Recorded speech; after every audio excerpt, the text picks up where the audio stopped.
সাংবাদিক মুন্নি সাহা আটক। ভাইরাল, আলোচিত, সমালোচিত এবং যার নাম জানেন না বাংলাদেশের এমন কাউকেই খুঁজে পাওয়া যাবে না। টিভি বা গণমাধ্যম যারা দেখেন, সেই সাংবাদিক মুন্নি সাহা আটক হয়েছেন।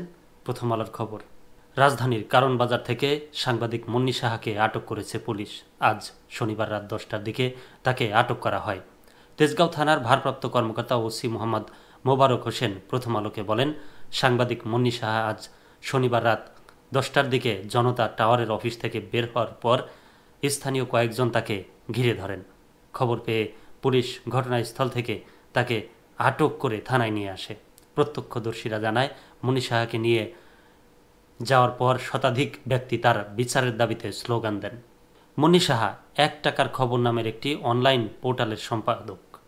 পুলিশ সূত্রগুলো বলছে, রাত 10:30টার দিকে মুন্নি সাহাকে থানা থেকে মিন্টো রোডে ঢাকা মহানগর গোয়েন্দা পুলিশের কার্যালয়ে নেওয়া হয়েছে। উল্লেখ্য, মুন্নি সাহার বিরুদ্ধে একাধিক মামলা আছে। এর আগে গত 17 সেপ্টেম্বর ময়মনসিংহ থেকে গ্রেপ্তার হন 71 টিভির প্রধান সম্পাদক মোজাম্মেল বাবু ও ভোরের কাগজ সম্পাদক শ্যামল দত্ত।